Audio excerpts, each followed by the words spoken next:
মুন্সিগঞ্জ সিরাজদি খানের শ্রমিক দলের জরুরি সভা ও দোয়া মাহফিল অনুষ্ঠিত হয়েছে।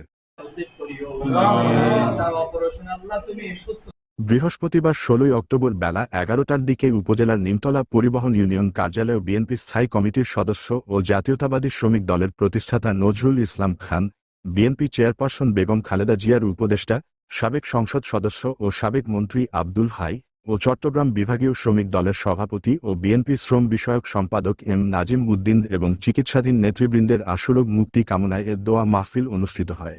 আমরা হাত বাড়াইলাম, ভিক্ষার মতো হাত বাড়িয়ে দিলাম। আল্লাহ। এ সময় মুন্সিগঞ্জ জেলা শ্রমিক দলের সভাপতি ও শ্রমিক দলের কেন্দ্রীয় কমিটির সহ সাধারণ সম্পাদক আলহাজ মোহাম্মদ জাহাঙ্গীর আলমের সভাপতিত্বে প্রধান অতিথি হিসেবে উপস্থিত ছিলেন মুন্সিগঞ্জ জেলা বিএনপি নেতা ইফতে খায়রুল আলম রিপন। মুন্সিগঞ্জ জেলা শ্রমিক দলের ভারপ্রাপ্ত সাধারণ সম্পাদক মোহাম্মদ নজরুল ইসলাম ও সাংগঠনিক সম্পাদক মোহাম্মদ নাসির উদ্দিনের সঞ্চালনায় আরও উপস্থিত ছিলেন মুন্সিগঞ্জ জেলা শ্রমিক দলের সহ সভাপতি আওলাদ হোসেন খান, সহ সাধারণ সম্পাদক বাদশাহ মিয়া সহ আরও অনেকে। পরে বিএনপি চেয়ারপারসন বেগম খালেদা জিয়া সহ দলের সকল নেতাকর্মীর জন্য বিশেষ দোয়া মোনাজাত করা হয়।